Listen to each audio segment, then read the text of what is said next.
Hey, this is Pamela Schneider. I'm the retail editor for Blue Book Services, and this is the Produce Reporter Week in Review. Greg Johnson, our Director of Media Development, and let's go ahead and kick right off with greenhouse talk. I mean, indoor farming is, again, we had a bunch of investments, but then we also had an interesting twist that is coming around full circle with something we've already reported about. Kentucky-based AppHarvest is having a little trouble, looks like.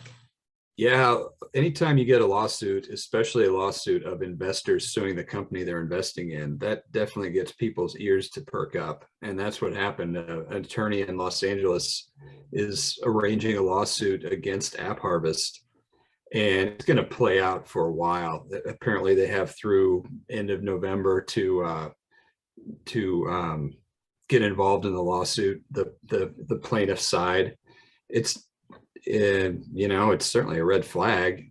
What is it going to go anywhere? I mean, who knows? One of the things that we heard in all the CEA coverage that we've had is we had a CEO of one of those companies a few months back say, pretty surprisingly, that he expects that there will soon be winners and losers in this market. And you and I have talked about it. And who did he mean by losers? He doesn't say. We speculated he could be talking about field grown. He could be talking about some of these startups. He didn't name any of them by name, but growing produce is hard no matter where you do it. Yeah, one of the things that they mentioned and of course, when we get a press release from a law office, they're trying to be as sensational as possible and catch as many eyes on it because lawsuits are always gossip. And they mentioned specifically that they had some quality issues and $30 million of losses in this latest quarterly report. And that's something that I had heard about at the Organic Produce Summit, where we're talking about, we had big conversations about controlled environment agriculture from both the growing side and from the consumer demand side, and then the organic angle of that, of course. But people were talking about all this money going into them. And like you said, growing produce is hard. And that lawyer's press release did specifically mention that AppHarvest was having a little bit of trouble producing grade 1 tomatoes to sell. And whether or not that, we don't have any facts to back that up other than what the lawyer is saying. But today we got a press release from AppHarvest. It looks like a counter pressure against what's going on with the other news, saying that they've got some new credit financing, and then they're putting in their second crop going in there, and they're pretty optimistic about that crop that's going in this year. So you would expect a brand new, and I can't even remember what the name of it was though, but here in Austin, Texas, maybe 15 years ago when I first moved back here, I went out to a greenhouse grower that was putting in a local farm here for Austin. And I walked in and I was like, wow, you don't know how to grow, do you? And that place opened and closed really quickly and moved on to something else. But they were packing tomatoes on folding tables, and the grade spec was not there to what you would consider to be grade 1 going into retail. And that was a startup operation. And of course, it's not exactly the same as what's going on with AppHarvest. But it just makes me think, farming is hard and there's some kinks to be worked out, especially in an inaugural season. Yeah, not only that, but it's not a new concept. I mean, you and I have both been to Leamington, where they are the utmost professionals in space. And the reason why there's demand for more greenhouses, more places, is because there's more demand for local and a controlled atmosphere. And some of those Leamington companies are creating their own in different parts of the United States and Mexico. But these new entrants into the market are compete directly with them if the demand side doesn't increase along with their production side. So we certainly could start seeing losers in the market. I mean, the best growers are going to produce the best produce out there, and the buyers are going to snap that up, and that might leave some out in the cold. And when buyers get it from a certain group and it doesn't meet their expectations, that's really hard to keep that business.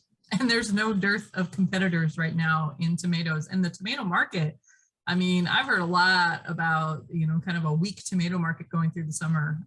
So that probably didn't help either, that profits from tomatoes just weren't there this year. So we'll continue to watch this, and I'm sure there will be some updates to this. And of course, keep a tracker of how much venture capital is going into the CEA world right now. Turning to a different topic, though, you caught up with the Produce for Better Health Foundation with, I'm going to say, the quote of the decade for me. What was it? It's hard to reason with stupid people. Yes. That came from someone that I didn't know who she was, but we probably should. Yeah, it's very funny.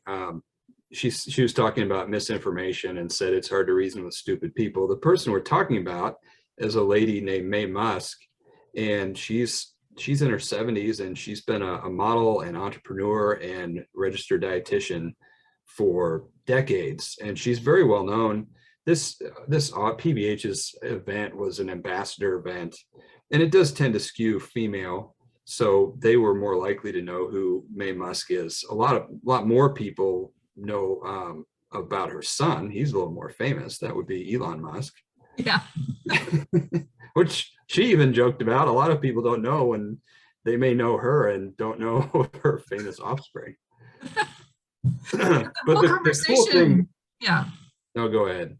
The whole conversation was actually something that, when PBH changed from fruits and veggies more matters, it was have a plant, and then the tagline, food rooted in a better mood. And I've got the t-shirt. I love the t-shirt, but is that catching on? Well, they sent me the t-shirt too, but unfortunately it was a female size, so it doesn't work for me, but someone in my family got it. I did get the snazzy sunglasses again, which I'm always happy to have some cheap sunglasses since I'm a famous dollar store consumer of sunglasses. Yeah, the event, I wouldn't say they're going away from have a plant, but they're trying to promote the mood angle. And it's really great timing because people are struggling with their moods, and the country is much more open than it was a year ago, but there have been a lot of side effects to various lockdowns and restrictions that we have, and certainly illnesses that people have gone through themselves and family have as well. And, a lot of people were more sedentary and ate more poorly early on, and they're starting to realize how important it is to have exercise and a good diet. Can you imagine that this secret is finally out that we've known all along? And fresh produce is really excellent for people's moods, and it's not just a theory. It's both intuitive, and the science absolutely backs it up. One of the sessions they had a doctor on, Taylor Wallace, who has talked with the industry before, and he had the science that backed up how produce does put you in a better mood. There are certain specific produce items, in addition to some other foods, that have statistically shown better effects on cognition, such as avocados, blueberries, strawberries, fresh nuts. That's a really good message that consumers can get, because it's something that they know they should already be doing.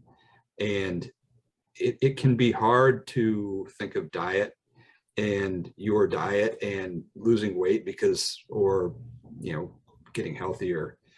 That can be hard to track, and it takes a long time to see the results of that. But your mood is every day. And if you're eating more produce every day, you should start to notice that your mood is better, is improved. And that's something that's more immediate. And I think people know when they eat garbage, they feel like garbage. And when they eat good, healthy stuff, especially stuff that fills them up so they don't have room for all the other stuff, it actually pays off rather quickly. I love the not necessarily moving away from nutrition and eat produce because you'll be healthy, but what's in it for me that I can realize immediately, because so many people right now are so overwhelmed. Like you said, they're burnt out. We've all got pandemic fatigue. And if I can get that message that, you know, I'm going to feel better mentally by just eating better, I think that that would resonate with people, because a lot of people want to feel better right now, and they want to feel good. They want to be happy. And I can remember back when Viva Fresh got started, we had Drew Ramsey on there, and he's a psychiatrist, and he's done a lot of research on fruits and vegetables and diet, and how sometimes it can be more effective than clinical medication on mood. And he's got the science to support it as well. So I love to see this food rooted in a better mood. I've had people comment on that t-shirt before, and they're like, I love your t-shirt. I'm like, it's not necessarily about plant-based diet. It's about eat fruits and vegetables because you're going to be happy about it. And who feels sad about eating well? Nobody.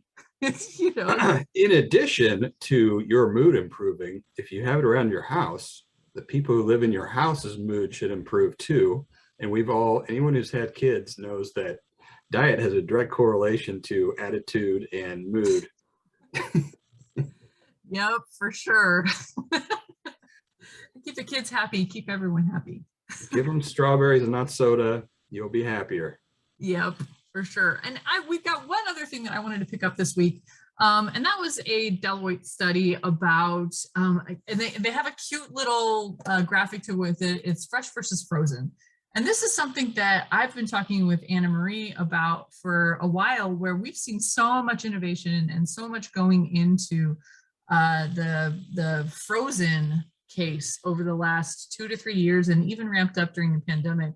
And the study, the headline was, the demand for fresh food remains strong, but frozen is gaining. And there's one stat in there that I think really people should take notice, is that the younger consumers are turning more often to frozen foods. And there's so many reasons that make sense. And some of it is because they're easy, quick, convenient, and food waste. Because I can remember doing speaking gigs, talking to people about, you know, how many of you guys finish a hand of bananas? How many of you have half of an onion in your fridge? How many of you have more than one different half of an onion in your fridge because you started making something and didn't finish it? And it's such a newcomer consumer kind of thing of being afraid of waste and being afraid of not being able to finish something, that if you can have excellent tasting, convenient, cost-effective food from the freezer, you're going to pick that more often than you're going to pick fresh. It takes a lot of preparation, a lot of work, and it costs more in the end if you are not using it all. So that's something to really pay attention to. Well, in addition to that, how should the produce industry think about this, the fresh produce industry? Because there's a balance between frozen being complementary and bringing people into the category and maybe moving over to fresh, or cannibalizing sales. And frozen absolutely could be a threat at some point. Where do you think there's enough evidence for either way on that one yet? You know what, if you just walk through the frozen fruit category at any grocery store and see, especially one like Sprouts Farmers Market, and when I was in Grocery Outlet in California, we're not just looking at frozen strawberries, frozen, you know, what would it be? Frozen berries, basically. Now you're seeing frozen dragon fruit, huge bags of frozen avocados, because people are putting avocados in smoothies and things. And avocados is one of those pain points for a lot of people. They still don't know how to pick and keep an avocado for the ripeness to use, ready to use. If you just look at that one little thing there, that tells me that people are getting the message that IQF, what is it? Individually quick frozen fruit is picked at, they're definitely hitting home on that message of it's picked at the peak of ripeness and the peak of flavor and quick frozen. And I've talked to peach growers in Colorado about this. They were talking about, do we need to work with this IQF facility that wants to come in here, because we're not getting the market penetration that we need to be able to deliver great flavor peaches fresh, but we could do it frozen. So I definitely think it's a threat to the fresh fruit, especially. Chewy's just, he's like doing all kinds of things here. He's like, I'm out. So anecdotally, do you find yourself letting frozen cannibalize your fresh sales? Yeah. Your own house? Yes. You would, Really? if you open my freezer, there are Costco sized bags of frozen berries. And actually, because we eat a lot of smoothies in this house, like we eat a lot of smoothies, and the berries are really what goes in there. Right now, I have a lot of Big Is Your Face mangoes, and I'll freeze those myself. But we buy huge bags of frozen mango, frozen berries, and that's my husband drinks a smoothie every day made from frozen berries. And it's just because if you look at the size of the bag of frozen blueberries you can get at Costco and think about what the cost is for fresh blueberries, it's a no-brainer. Am I going to buy fresh blueberries for a smoothie and then freeze them? Not unless they were on a fire sale at HEB. So even anecdotally in my own house, we buy a lot of frozen, mostly in the fruit category. Yeah, in my house, we do buy a lot more frozen than we used to, but we are not buying any less fresh. So I would say that's one of it's really hard for us as huge produce consumers to bump that up. But we have bumped it up in frozen.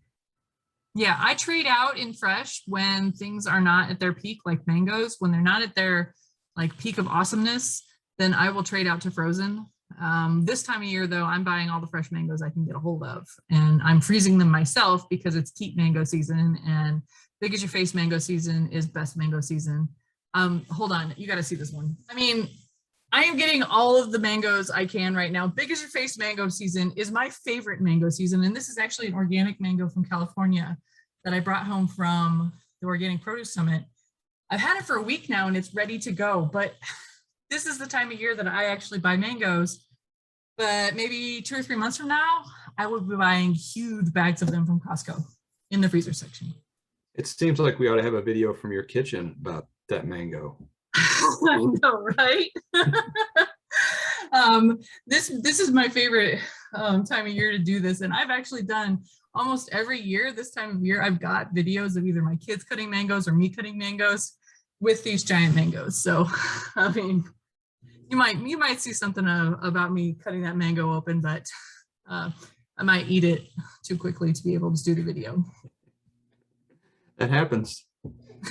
All right, well, that's it for the Produce Reporter Week in Review. If you are not getting the Produce Reporter newsletter, you need to go to producebluebook.com and sign up.